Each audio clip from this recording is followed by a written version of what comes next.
Yo les gens, j'espère que vous allez bien, je vous retrouve aujourd'hui pour une nouvelle vidéo sur Forza Horizon 5, une vidéo dans laquelle je vous propose de partir pour un petit test et amélioration avec cette voiture, la Lynk & Co 03 Plus, qui vient d'être ajoutée sur le jeu avec la mise à jour numéro 12. Vous pouvez actuellement la débloquer à partir du 29 septembre 2022, vous avez une semaine pour l'avoir, et pour la débloquer il suffit de faire 20 points de sélection de festival, donc c'est assez rapide, en 30 minutes, c'est fait assez facilement. Donc voiture assez bizarre, alors déjà pour le design, puisqu'on dirait au niveau de l'avant qu'il y a une juke qui s'est installée sur une Dodge Charger. Le profil est assez bizarre, du coup on a une voiture qui est assez haute. L'arrière par contre est plutôt cool, je trouve, assez sportif du coup sur cette version qu'on a qui est la 03 Plus, qui est équipée du plus gros moteur pour la version route. Sachez que cette marque est assez peu connue en France. Lynk & Co est une marque chinoise qui est en plus très récente, la marque existe seulement depuis 2016 et c'est un de leurs premiers modèles, celle-ci date de 2019. Donc voilà, c'est normal si vous ne connaissez pas cette voiture et que au premier abord elle vous semble assez bizarre. Moi personnellement, je vous avoue que j'achèterai jamais cette voiture là, vraiment, pour le design, mais il en faut pour tous les goûts. Sachez qu'on a quand même du coup la version sport de disponible ici, version sport qui fait quand même aux alentours des 1,7 tonne si je dis pas de bêtises, parce qu'on a une 4 roues motrices, mais on a un moteur 4 cylindres turbo qui sort 250 chevaux, alors je crois que c'est une hybride, et si j'ai bien compris, en gros la puissance du thermique elle passe par les roues avant, et la puissance des moteurs électriques elle passe par les roues arrière, et la version classique on va dire sans hybridation de celle-ci fait aux alentours des 190 chevaux.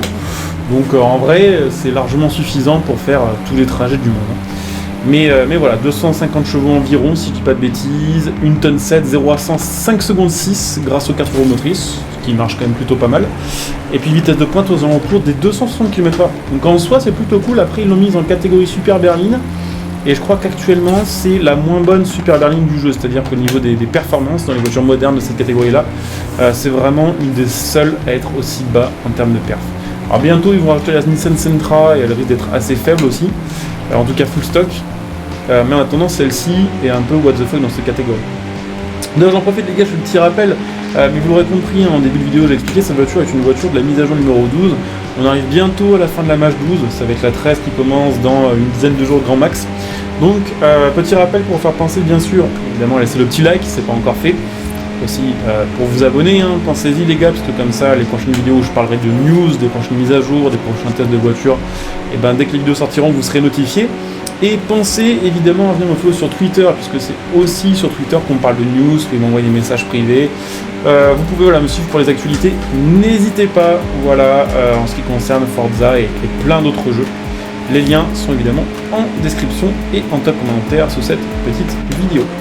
La voiture marche plutôt bien, après honnêtement ça fait bizarre je trouve d'avoir un 4 cylindres sur une voiture comme ça, qui sort quand même 260 chevaux. Cette voiture serait sortie il y a 10 ans, elle aurait eu au moins un 6 cylindres en ligne 3 litres je pense. Ça fait un peu bizarre d'avoir le son quasiment d'une Civic ou d'un petit moteur ultra nerveux qui prend des tours. C'est une voiture qui est aussi grosse en fait, mais ça marche pas mal en tout cas en termes de perf. Bon, après on sent que c'est un moteur turbo, la puissance arrive à genre 5500 tours. Ça marche correctement, le freinage est ok, la direction ça va, la voiture est pas mal du tout, même si elle est plutôt haute et plutôt grande, c'est assez, ça va, c'est assez sportif entre guillemets. Donc elle n'a pas de gros défauts en fait, son principal gros défaut n'est pas du côté de la conduite, c'est vraiment le design, elle est vraiment chelou cette caisse. En vue arrière comme ça on dirait simplement une caisse qui vient de GTA ou de Watch Dogs, mais vraiment en vue de l'avant cette voiture, si je ressors la manette, on dirait franchement, une espèce de mélange de voitures qui aurait été fait par une intelligence artificielle. c'est assez bizarre, bon, pour le coup. Mais voilà, en termes de perf et en termes de conduite, ça marche, c'est ok. Et l'intérieur est plutôt cool d'ailleurs avec les petits liserés jaunes et les petits côtés sportifs. Ça fait presque, si on plisse les yeux et qu'on oublie qu'on est dans une voiture chinoise, ça fait presque Mercedes, en vrai, pour ce petit côté-là un peu sportif. Après, j'ai dit presque, ne faites pas dire ce que j'ai pas dit. Voilà, c'est plutôt cool. La voiture en soi n'a pas de gros défauts. Après, on va voir évidemment avec les améliorations et les customs s'il y a moyen peut-être de la rendre un peu plus cool. Parce que là, honnêtement, ça va être compliqué de vous la vendre, cette voiture-là, et de vous dire qu'il faut la tester, tant qu'elle aura un design de dildo en fait. Donc on va aller regarder un petit peu ce qu'on peut lui faire. De ce que j'ai compris, il y a un kit carrosserie qui est dispo dessus. Donc ça va peut-être la rendre un peu plus stylée. On va voir ça. Let's go. Voilà le temps de charger le garage. Évidemment pour les perfs aussi on va améliorer ça. Je sais pas trop ce qu'on va lui faire en fait. On va voir. J'espère qu'on va pouvoir virer l'aileron aussi, parce que l'aileron est assez chum. Voyons voir. Alors, amélioration perso. Qu'est-ce qu'on a? On a donc le kit carrosserie. Ah ouais, effectivement. Ah ouais. Bah là, du coup, ça change tout, j'ai envie de dire, parce que la caisse, elle est haute toujours, mais elle est beaucoup plus large. Le kit, il tue sa mère. Alors certes, ça alourdit la bagnole, mais c'est pas dit que ce soit pour autant une plus mauvaise caisse. Après, il faut savoir un truc, c'est que cette version... là c'est la version route, évidemment. Mais Lynk & Co, ils ont essayé aussi de s'implémenter sur le... Je pense que c'est le WRC, ou sur le Rallycross plutôt. Et ils ont fait une version vraiment vénère de celle-ci qui sort 500 chevaux, hein, mais c'est une version de circuit, quoi, c'est pas une version de route. Mais 500 chevaux là-dessus, bon forcément, en 4 cylindres hybrides, ça doit dépoter, ça doit prendre des tours, ça doit être nerveux et tout. Parce que là, sans swap, celle-ci, ça sort combien? Ça va sortir 600 chevaux à peu près. Ouais, c'est ça. Ce qui est cool. 602 chevaux. Et on est en S1, tout ça, pour l'instant, sans avoir trop changé de pièces au final, à part sur le moteur. Donc, à première vue, ça fait beaucoup plus le taf que ce que je pensais. Maintenant, il faut la rabaisser, il faut peut-être un peu élargir les voies et tout. On va avoir une caisse en mode DTM chinois, ça va être spécial, mais ça peut bien le faire. Voilà, déjà là... ça fait bizarre, la caisse elle est tellement large maintenant, il est tellement petit trou. C'est un peu bizarre. Et je sais pas pourquoi il y a un truc qui me fait penser à une Alpine. Alors c'est vraiment un tout petit truc, je pense que c'est la coupe de l'aile arrière quand on regarde de profil. Je sais pas pourquoi, alors c'est un mélange de jantes. Et il y a un truc qui me fait bizarre, mais je sais pas, c'est peut-être moi qui suis fou, tout simplement. Et ça va monter en top S1 ce truc là. Avec des énormes pneus, même en S2 902, avec des stats qui sont très très cool. Hein. En soi, la voiture n'a pas de soucis, en fait. Avec des jantes plus larges. Les jantes sont cool aussi d'origine. Franchement, cette voiture, elle aurait d'autres feux, où elle se serait arrêtée, on va dire, au niveau des premiers feux, avec une calandre un peu plus haute, elle aurait été incroyable. Malheureusement, ils ont décidé de racheter une espèce d'optique en mode Nissan Juke, et ça ruine tout, mais franchement, si je mets mes doigts devant, là, et que j'enlève les feux, les deuxièmes feux, et que j'imagine que la voiture est un peu plus haute, elle a une gueule incroyable. Petit kit aéro, tiens d'ailleurs, améliorable. On peut retirer l'aileron, ce qui lui fait une ligne très cool aussi d'ailleurs. On peut laisser celui qui est full stock, ou on peut mettre l'aileron course de chez Lynk & Co, ou course de chez Forza. Je pense qu'on va laisser l'aileron stock au final. Et on va juste enlever une amélioration de moteur, histoire d'être en top S1. Et ça va le faire, hein. 600 chevaux, 4 motrices, 1300 kg, ça reste lourd un peu par contre. Mais 2-1, jeux latéraux et top S1. Donc a priori pas dégueu, je vais regarder un petit peu les réglages, je vais vous montrer les peintures aussi, je ne sais pas s'il y a plusieurs livrets disponibles dessus. À mon avis, non, mais on va quand même regarder ce que les Chinois de Lynk & Co nous réservent. Bon, du bleu ou du jaune, hein, c'est assez simple. En bleu aussi, elle est pas mal. Mais en jaune, au moins, ça fait raccord avec l'intérieur. Parce que là, l'intérieur, sur cette voiture-là, ne change pas de couleur. Donc, ok, bah écoutez, on va regarder les jantes aussi, vu qu'on a un petit peu de customisation, on a plusieurs zones. À la limite, ça pourrait peut-être être cool de les mettre en jaune, là, cette petite partie. Et mettre le reste plus foncé. Ou alors peut-être mettre la deuxième zone jaune, je ne sais pas. Ouais, non, ça c'est trop. Donc ok, on va mettre les premières zones en jaune. Pour faire le rappel de la couleur carrosserie. La deuxième, évidemment, en noir, hein, jaune et noir, le classique, mais qui marche toujours bien en 2022. Et le petit rebord extérieur en noir aussi. Hein. Ou en noir, ou peut-être en gris brillant, en fait. En truc poli, là. Ça va peut-être bien rendre. Ouais, en aluminium poli, c'est pas dégueu. Ou même en acier poli, d'ailleurs. Ok, est-ce qu'on peut peindre les rétro? On peut pas. Le capot, est-ce qu'on peut le mettre en mode carbone? Pourquoi pas, hein, j'ai envie de dire. Tant qu'on y est, allons-y. Est-ce que ça va bien rendre? Parce que l'aileron, de toute façon, il est carbone, en fait. Donc, c'est pas gênant, j'ai envie de dire. Après, c'est peut-être pas le meilleur carbone. Peut-être qu'un carbone un peu plus sombre passerait mieux. Genre un comme ça, carbone mat, tout basique. Même carbone brillant. Passe pas mal aussi, c'est toute l'arrière. L'arrière, un carbone plus ou moins brillant aussi. Et ben franchement, j'aime bien. On va juste faire une petite modif. Après, je vais regarder les réglages. Et puis on partira pour le test. Au final, les jantes, je vais les mettre couleur carbone brillante. Voilà, pour la seconde zone. Donc c'est parti pour le petit test de notre Lynk & Co 0.3+. Honnêtement, je trouve stylé. sans arriver vraiment à dire que je la trouve belle non plus, quoi, ni jolie. Et en fait, je pense que c'est tout simplement que nos voitures françaises et européennes, elles se ressemblent tellement.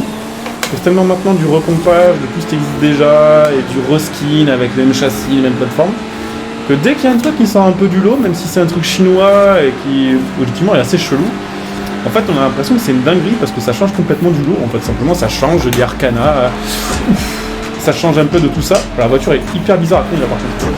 Oh la vache! Alors, ça drift d'une force, pourtant, what the fuck, en fait. Pourtant, l'appui, elle quitte large. Ultra bizarre à conduire, par contre, maintenant. Alors, je sais pas si c'est moi qui ai fait une connerie avec les réglages, je pense pas. Mais alors, elle part. C'est violent. Faut être bien réveillé, je m'attendais pas à ce que ça parte comme ça. Après, l'accélération, ça va. La tenue de route, à part que ça glisse énormément, ça va. Le freinage, ça va. Elle a pas de gros défauts. Franchement, je la trouve plutôt cool, cette voiture, au final. C'est un peu comme la Wing Sunshine. C'est pareil, quand on avait été acheté sur le jeu, il y a beaucoup de gens qui se demandaient mais c'est quoi ce bordel, en fait. Et au final, bah, les gens aiment bien la Wing Sunshine, et perso, j'aime bien, et je trouve que c'est cool à conduire, en fait. Ils ont vraiment un feeling différent, ces voitures, vraiment une gueule différente, genre... Au moins, ça peut pas laisser indifférent, quoi. C'est pas osef, quoi. Et franchement, je la trouve cool. Hop là, par contre, il y a un petit peu de monde sur les routes.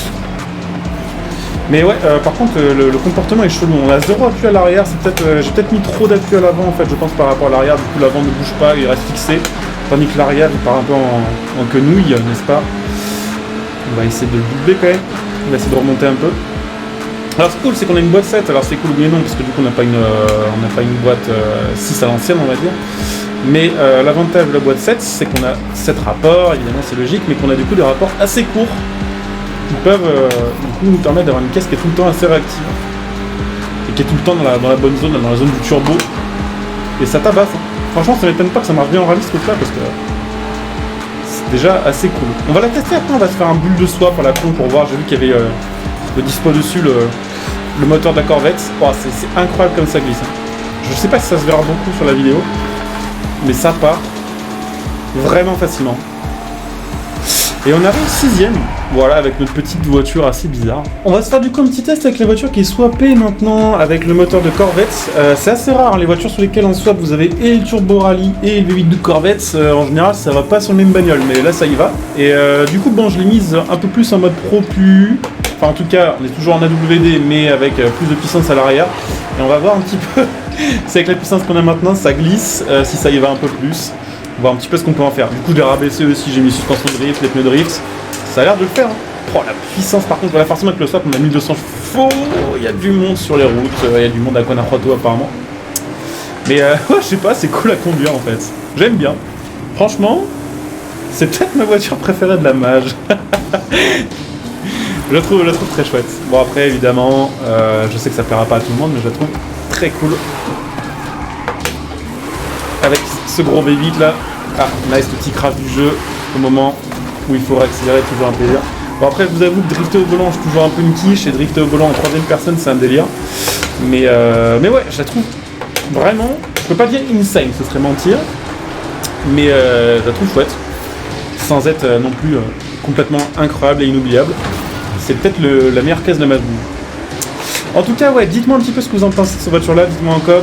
N'hésitez pas évidemment à venir me follow sur Twitch pour les prochains lives. Hein. Vous trouverez la chaîne Twitch en description et en top commentaire, donc n'hésitez pas à venir follow pour les prochains lives.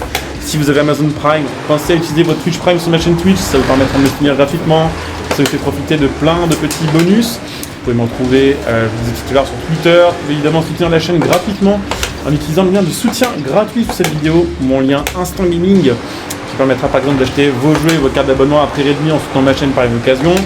Le lien Mattel.net pour acheter vos configs PC, là aussi à prix réduit en soutenant la chaîne par la même occasion.